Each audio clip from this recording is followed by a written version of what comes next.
Good morning, viewers. This is Kasturi Day. I'm back with the question answers of measurement and experimentation chapter.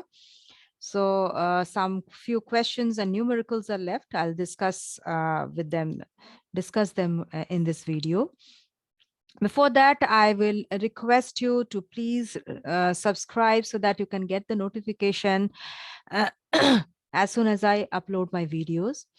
And also press the like button and share with your friends so that they can also be benefited from these videos. Okay. And don't forget to meditate before sitting to studies. Okay. So let me start with today's discussion. So first question is describe the procedure to measure the diameter of a wire with the help of a screw gauge. Okay. Now, for measuring the diameter of the wire with the help of a screw gauge, first we need to calculate the least count, then pitch, and zero error. First, these three things we need to determine, and then we start on the measurement. Then, the wire whose thickness has to be determined is placed between the anvil and the spindle end. Okay, that is the screw gauge. There is a U-shaped half circle shaped place where there is an anvil and a spindle, and in between that, what is kept? The wire whose thickness has to be determined. Now, by rotating the thimble and placing it firmly, we will held it tight. The wire will be held tight between the anvil and the spindle. Now, the ratchet is provided to avoid excessive pressure on the wire. There's a ratchet which is present in the screw gauge so that the excessive pressure on the wire is avoided and the movement of the spindle is restricted. Okay. Next, we come to the pitch of the screw. The pitch of the screw, we say it's 1 millimeter, and least count of the screw gauge, it's all these an assumption, 0.01 millimeter. And the main scale reading, we see that it's 2.5 millimeter.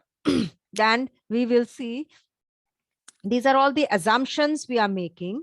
This is not the actual calculation. But if we say that this is the pitch, this is the least count, this is the main scale reading, and 46th division of the circular scale is coinciding with the baseline. Therefore, the circular scale will read in this way, that 46 into the least count, that is 0.46 millimeter. And then the total reading will be main scale reading plus circular scale reading. Okay. So that will be equal to 2.5, that's the main scale reading, and 0.46 is the circular scale reading, and that will give us 2.96 millimeter. So see, if this is the screw gauge, this is the baseline on which there is a zero mark and other graduations are there. And this pyramid shaped structure, this is the circular scale, which is reading whose 46th division is coinciding with the baseline. Okay. Now, this is the representation of the screw gauge, which we are taking into assumption. Now, we need to take at least 3 readings, and the mean of the all the 3 readings will give the average reading. Okay. And then the zero error, if the instrument possesses a zero error, the zero error is subtracted from the mean reading to get the correct reading. Okay. This is how the thickness of the wire can be determined. Okay. Then what is a simple pendulum? Is the pendulum used in a pendulum clock is simple pendulum or any other? Give reason to your answer. So a simple pendulum is a heavy point mass or bob which is suspended from a rigid support by a massless inextensible string. So by simple pendulum, we mean there's a heavy point mass or bob, which is suspended from a rigid support. A support is there, rigid support. And from that, a thread, inextensible string, which is massless and inextensible string is suspended. And at the other free end of the string, there is a point mass, heavy point mass or bob is suspended. So that is a simple pendulum. Okay. Now the pendulum used in a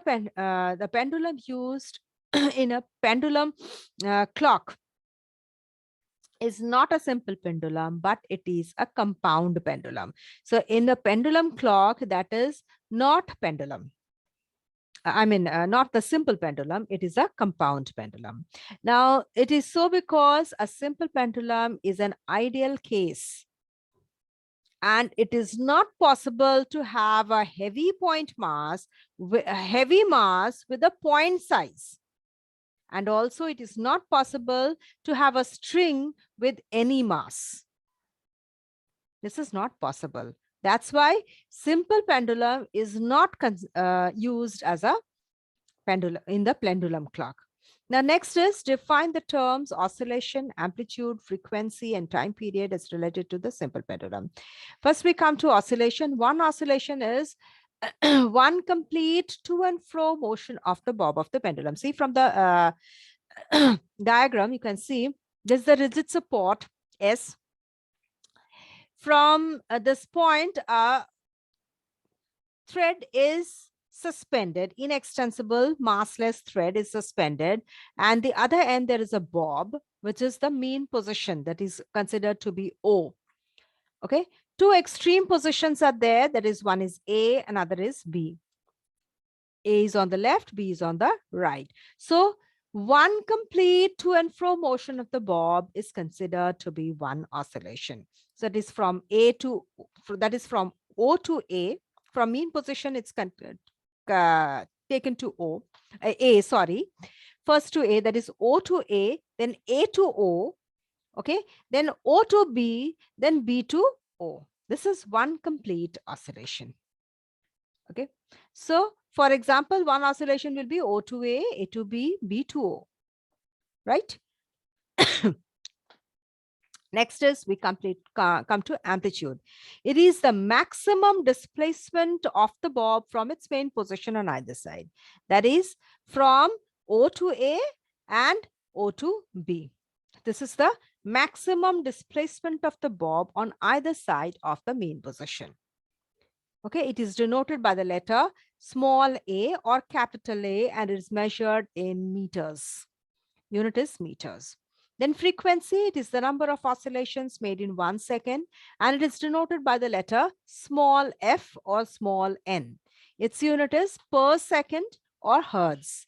What is frequency? The number of oscillations which is made in 1 second. Okay. Next, we come to time period. It's the time taken to complete one oscillation. For completing one oscillation, how much time is taken, that is known as the time period, and it's denoted by capital T, and its unit is small s, second. Okay, if T is the time period, the relation between time period and frequency is this, that if T is the time period of the simple pendulum, and then if time capital T second, the number of oscillation is 1. In time T second, if number of oscillation is 1, therefore in time 1 second, the number of oscillation will be 1 by T, and that is equal to frequency. So frequency is equal to F is equal to 1 by T, or equal to say T is equal to 1 by F. Next question is, draw a neat diagram of a simple pendulum. Show on it the effective length of the pendulum and its one oscillation. So see, this is the support, rigid support, from which the inextensible string is hanged, okay, of length L. Effective length is L. That is from effective, what is effective length? Effective length is from the rigid support, the point of the rigid support from which the string starts, okay, till the center of the bob. That is the effective length. Okay, that is the effective length. Okay. Next is this is the equilibrium position. This is the mean position and equilibrium position, and this is the amplitude from A to O to A, O to A, and O to B. This is the maximum displacement, and that is the amplitude. Okay. Now, name two factors on which the time period of the simple pendulum depends, and write the relation for the time period in terms of above named factors. The two factors on which the time period of the simple pendulum depends are length of the pendulum, and second is acceleration due to gravity. length of the pendulum is small l, and acceleration due to gravity is small g. So the time, these two factors, that is, it is directly proportional to the square root of the length. Time period is directly proportional to the square root of the length, and it is inversely proportional to the square root of the acceleration due to gravity. That means t is proportional to root over L by G. And this proportional is considered as a constant. So constant is 2 pi. So t, that means t is equal to 2 pi root over L by G. Okay. This is the relationship between acceleration due to gravity, length, and time period. Then them name two factors on which the time period of a simple pendulum does not depend. It depends on length and gravity, but it does not depend on two factors, mass and material of the bob. It does not depend, the time period does not depend on the mass of the bob or the material of the, whichever material is the bob is made up of. That is not concerned with that. And what is the mass of the bob? That is also, time period is not considered with the mass of the bob, how much heavy it is. Now, how is the time period of a simple pendulum affect, if at all, in the following situations? The length is made 4 times and the acceleration due to gravity is reduced to 1/4. So what happens? If the time period T1 is considered to be initial and length initial is L, then the time period final, that is, it becomes 4 times, so 4L. Okay, length becomes 4L. So the time period will be T2. So T 2 is directly proportional to root over 4L. Or you can say T2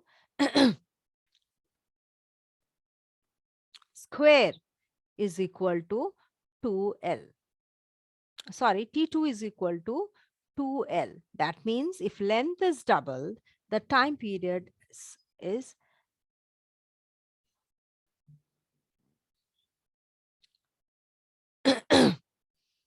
sorry, if the length is increased by 4 times, the time period is doubled.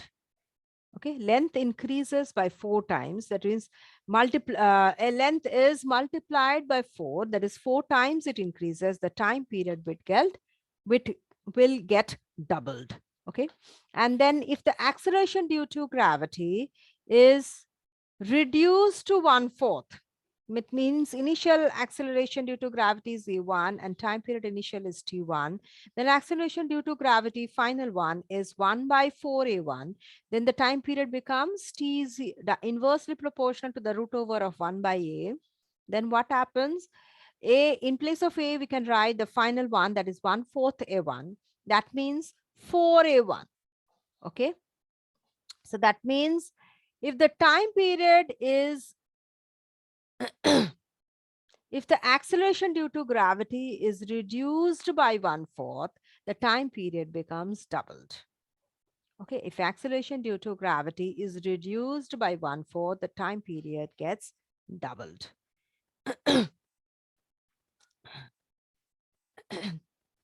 How do you measure the time period of a given pendulum? What do you note the time for more than one oscillation?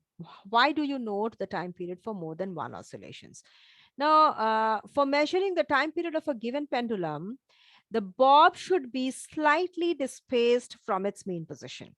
So for measuring the time period, the bob is slightly displaced from its mean position and then it is released. And then it moves to and fro about the mean position in a vertical plane along with the stream. Then the time of 20 or more oscillations are recorded. The recorded time is divided by the number of oscillations, and this gives the time period of one oscillation. Okay, 20 or more oscillations are recorded. And the recorded time is then divided by the number of oscillations. That is, if it is 20, the recorded time, so many oscillations we have the recorded. And then we will, the time period we have recorded, and that will be divided by how number of oscillations we have done. Now, this gives the time period of one oscillation. Okay. Now, this is done. The time for more than one oscillation is noted because the least count of stopwatch is either 1 second or 0.5 seconds. The least count of the stopwatch is either 1 second or 0.5 seconds. And it cannot record the time period in fractions such as 1.2 seconds or 1.4 seconds or so on. So it is made possible by noting the time t for 20 oscillations or more and then divided by the number of oscillations. So for fraction of seconds, the stopwatch cannot read. And therefore, for that reason, so many oscillations are recorded and then it is divided by the number of oscillations. Okay. Now, how does the time period t of the simple pendulum depend on the length? Draw a graph showing the variations of t square with L. How will you use this graph to determine the value of g? If the simple pendulum time period is dependent on the length directly, the time period is directly proportional to the square root of its effective length. So if the time period is dependent on the length directly, and the time period is directly proportional to the square root of its effective, and t is directly proportional to root over L, and that this graph represents in this way. Y-axis is t square and x-axis is length, effective length, L. So the two positions, initial one is A and B is the final position. So this is t square, okay? And these two C and D position at L1 and L2 respectively. So if this is the straight line, we will see the P and Q position. So this is the variation. The acceleration due to gravity can be calculated from the above mentioned graph. Now, from the above graph, the slope is obtained by a straight line which joins P and Q points and drawing the normals from these points on the X and Y axis. Okay. So the slope is this one, P and Q, and we draw a normal from P towards x-axis, Q towards x-axis, or also P towards y-axis and Q towards y-axis. So the value of t square is noted as t1 square and t2 square and A and B respectively. The value of L is also noted as L1 and L2 at C and D respectively. Now the slope will be PQ by QR or AB by CD. Then that will be T square, T1 square minus T2 square and L1 minus L2. The slope is found to be constant at a place and is equal to 4 pi square G, where G is equal to acceleration due to gravity at a place. Therefore, G can be determined at a place from these measurements by using the following relation. So what will be the relation G? How can we find the G of a particular place? For that reason, G is equal to 4 pi square by slope of t square versus L graph. Okay.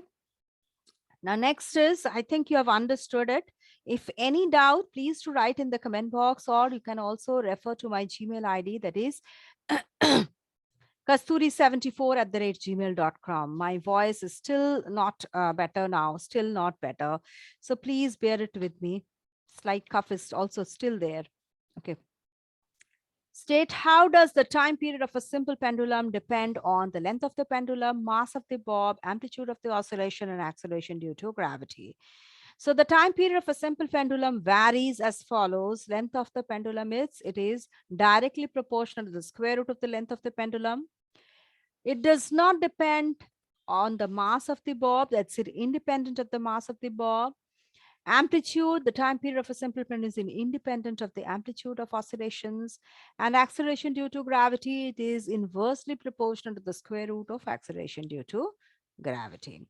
Now, what is a seconds pendulum? Seconds pendulum is a pendulum whose period is precisely 2 seconds. Whose time period is precisely 2 seconds, and 1 second for a swing in one direction. And another second is a frequency of 1.2 hertz. Another 1 second is for return swing.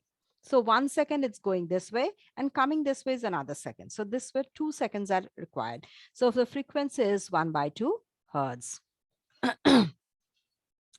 Now we come to some numericals. The wavelength of the light of a particular color is 5,800 Armstrong. Express it in nanometers and meters.